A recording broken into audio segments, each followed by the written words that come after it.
Coucou à tout le monde, bienvenue dans cette nouvelle vidéo. Si tu ne me connais pas encore, je m'appelle Daniela et je fais des vidéos sur le maquillage, le fitness aussi et ça viendra un peu plus tard, mais ça sera aussi sur le développement personnel. Donc aujourd'hui, je vous retrouve pour une vidéo qui est un entraînement dos. Donc vous allez voir après des clips avec tout mon entraînement dos et j'ai voulu commencer juste un peu assise pour pouvoir vous expliquer les exercices ainsi que vous donner quelques conseils pour pouvoir exécuter les exercices de la meilleure façon possible. Si jamais c'est un entraînement qui est relativement avancé, donc si tu es plutôt débutante ou débutant, je t'invite à laisser un commentaire pour que je puisse faire une vidéo plus axée débutant ou intermédiaire au niveau du fitness. Donc voilà, on va commencer tout de suite. Donc pour commencer cette vidéo, pourquoi on doit s'entraîner le dos, pourquoi muscler son dos. Donc actuellement on est dans une société où on a tendance à rester beaucoup assis, à beaucoup rester sédentaire devant les écrans, devant l'ordinateur. Donc évidemment tout cela, ça va entraîner surtout des mauvaises positions. Donc on a tendance à s'affaisser dans les chaises et donc du coup créer des douleurs au niveau du dos. Donc les lombalgies, tout le monde connaît ça, tout le monde a eu des douleurs de dos une fois dans sa vie. Donc évidemment que si tu t'entraînes pas le dos, si tu ne muscles pas le dos, tu vas être plus à tendance à avoir des lombalgies et donc des douleurs de dos. Donc c'est vraiment ça, le fait d'avoir toutes ces mauvaises postures, ces douleurs de dos, c'est principalement dû à un manque en fait de structure musculaire autour de la colonne. Donc c'est pour ça que muscler son dos, justement ça va t'aider à avoir une posture bien plus droite, bien plus adéquate déjà pour ton lieu de travail ou pour ce que tu fais dans la vie, mais également ça va aussi t'aider à rien que d'avoir moins de douleur, à moins te blesser. Donc il faut s'entraîner le dos, il n'y a pas d'excuse pour ça. On va commencer avec le premier exercice. Le premier exercice c'est le rowing T-bar. Donc c'est vraiment comme vous pouvez voir dans le clip, on va utiliser une barre normalement il y a un engin, un sorte de tube comme ça qu'on met la barre dedans et qu'on peut utiliser. Donc c'est un exercice qui est relativement avancé, donc tu peux également le faire sans qu'on ait le matériel comme nous on l'a fait. On a posé la barre dans un coin et on a mis une haltère assez lourde dessus pour pouvoir tenir la barre et on a utilisé une prise qui est utilisée pour les pull down, pour les prises du dos. Donc voilà, donc c'est un exercice qu'on a commencé à faire 4 sets de 12 à 10 reps et c'est un exercice où les charges augmentent en fonction des sets. Puis là, quand on arrive à notre charge maximale, on reste avec notre charge maximale. C'est un exercice qui permet vraiment de muscler, de prendre de la masse au niveau du dos, au niveau de l'épaisseur du dos. Ça va créer une sorte de V-shape, donc ça veut dire qu'on va avoir un dos assez large, assez musclé, avec l'allusion d'avoir une taille fine. Donc ça c'est vraiment une allusion réelle. Et si tu vas avoir une taille fine, il faut bien muscler ton dos, tu verras, ça va directement créer cette allusion-là. Les muscles sollicités dans cet exercice-là, donc il y a le grand dorsal, le grand rond, il y a les trapèzes et les rhomboïdes. Ça c'est en fait des termes qui sont plutôt techniques, mais je préfère vous les donner pour que vous avez une idée de quoi on parle. Donc vraiment c'est vraiment le dos en général. Et également ça touche également des muscles secondaires puisque c'est un mouvement qui est polyarticulaire, donc les biceps, les deltoïdes postérieurs et les lombaires. Donc comme tu peux le voir dans le clip, il faut vraiment avoir son dos bien droit avec le buste en avant, les genoux fléchis et il faut sortir les pecs et mettre les épaules en arrière. Faire un mouvement de tirage vers toi, vraiment que la barre vienne presque toucher ton buste et que ce soit les coudes qui tirent vers l'arrière.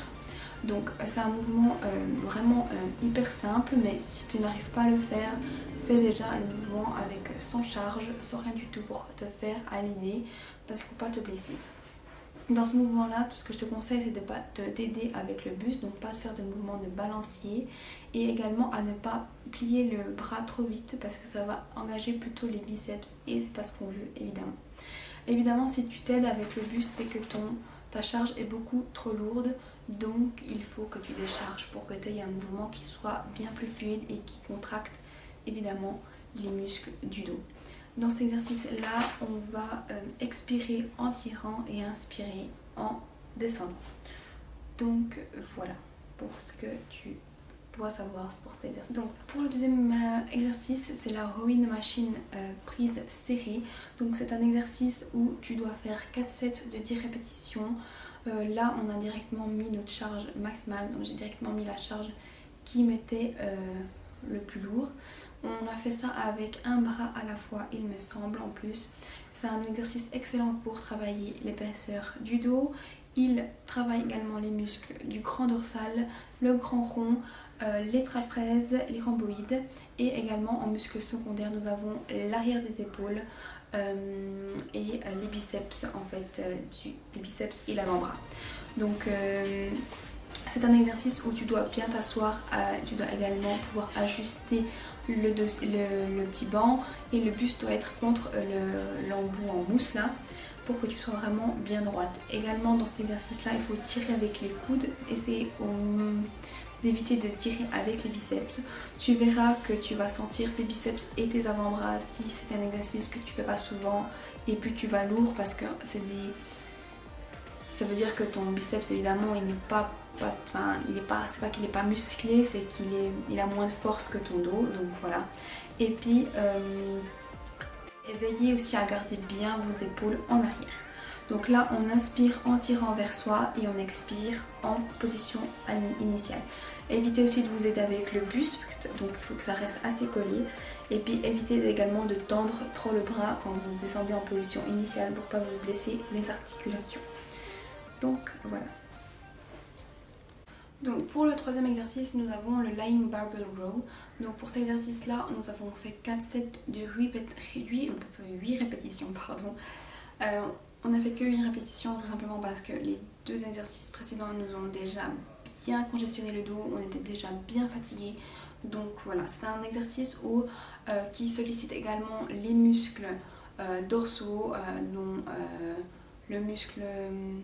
le grand muscle dorsal, nous avons les rhomboïdes également, et puis du coup c'est un muscle c'est plutôt isolé vu que nous sommes couchés, nous avons vraiment aucune aide en fait de d'autres muscles, et puis il faut être couché et donc bien aligné, et puis tirer justement avec la barbelle, donc la barre contre soi, et contracter les muscles au niveau du dos une fois en haut. Donc je dois vous avouer que pour la respiration c'est ultra compliqué vu que nous sommes complètement appuyés contre l'appui, et c'est difficile de inspirer correctement. Même moi encore, je suis des fois un peu en train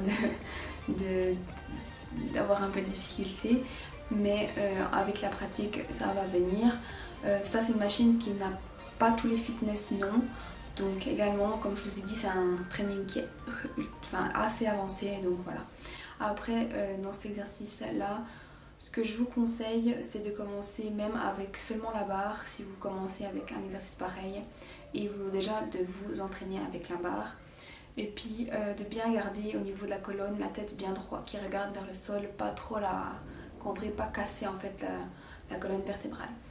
Donc voilà ce que je peux vous dire pour cet exercice-là. C'est vraiment un exercice parfait pour bien isoler le middle back, comme on l'appelle, donc le centre du dos. Donc voilà. Nous avons du coup le tirage poitrine prise serrée, donc on le prend comme ça. Donc c'est un exercice qu'on a fait 4 sets de 10 répétitions à charge maximale. Dans cet exercice là, les muscles qui sont sollicités, donc c'est les muscles grand dorsal, le grand rond, les brachiaux radial, donc c'est le muscle qui relie ici. En secondaire, nous avons les rhomboïdes, les trapèzes, nous avons aussi le brachial antérieur et le biceps brachial. Donc c'est normal que si vous avez un biceps qui est plutôt moins travaillé, un peu plus faible, que vous sentez beaucoup les biceps. Donc voilà. Donc on voit bien dans l'exécution du mouvement qu'il faut bien ajuster le petit mousson sur les genoux pour bien être calé, et tirer en fait également avec les coudes en fait, on ne tire pas avec les biceps parce que sinon ça va vous faire travailler les biceps, les ramener le plus en arrière possible et là on contracte au maximum les muscles dorsaux. Et puis on inspire avant le mouvement parce que ça va être trop difficile sinon et on expire en relâchant. C'est un mouvement qui est vraiment hyper efficace pour développer le dos en instance en épaisseur pour avoir vraiment cette allusion de V-shape, donc vraiment cette allusion de V avec un dos bien large, bien musclé et une taille fine. Donc voilà, c'est un exercice que j'adore et que généralement vous pouvez également le faire dans votre salle. Je suis morte. Tu t'en sors? Bah là, j'ai besoin d'aide. Donc faut pas hésiter à demander de l'aide si vous avez besoin d'aide, surtout pour construire un peu de force. C'est ce qui va être important. C'est bon toi? C'est à vous. Terminé, dernier exercice, c'est le rock pull. Donc c'est une variation du deadlift. On a fait ça 3 sets de 12 répétitions. Donc ça permet vraiment de travailler tout ce qui est bas du dos, de prendre de la masse du muscle au bas du dos. Donc le bas du dos c'est vraiment aussi un endroit hyper important à muscler, il ne faut pas du tout négliger ça parce que pour tous vos autres exercices dans les autres mains, que ce soit pour faire les jambes, les squats, etc., vous avez besoin que votre bas du dos soit musclé parce que généralement après vous risquez d'avoir des douleurs ou être complètement bloqué du bas du dos. Ça arrive très régulièrement lorsqu'on fait des squats et puis que notre dos, enfin le bas du dos n'est pas assez musclé. Il faut bien penser que donc c'est vraiment ça cible particulièrement le bas du dos, mais ça peut également cibler tout ce qui est ischio et fessier vu que c'est une variation du deadlift. Par contre, ce que je vous conseille, c'est de ne pas descendre trop bas parce que justement, ça va engager les fessiers et les ischios. Donc, ce qu'on veut, c'est vraiment engager le bas du dos. Donc, on ne descend pas trop bas et on remonte avec l'aide du bas du dos. C'est vraiment le bas du dos qui doit soulever le poids. Donc, on inspire quand on fait le mouvement et on expire à la descente. On inspire quand on remonte et on expire à la descente. Donc, voilà ce que je peux vous donner pour cet exercice-là. Donc voilà, cette vidéo elle est terminée, j'espère que ça vous a plu. C'est une vidéo un peu différente parce que j'ai pas eu le temps de parler en salle, mais comme ça vous avez pu avoir des explications un peu plus détaillées sur l'entraînement. Si cette vidéo vous a plu, n'oubliez pas de lâcher un petit like, ça me fera énormément plaisir. Évidemment si tu n'es pas encore abonné, n'oublie pas de t'abonner parce qu'il y a des vidéos qui vont arriver encore. Et puis je te fais plein de gros bisous et à très vite. Bye bye.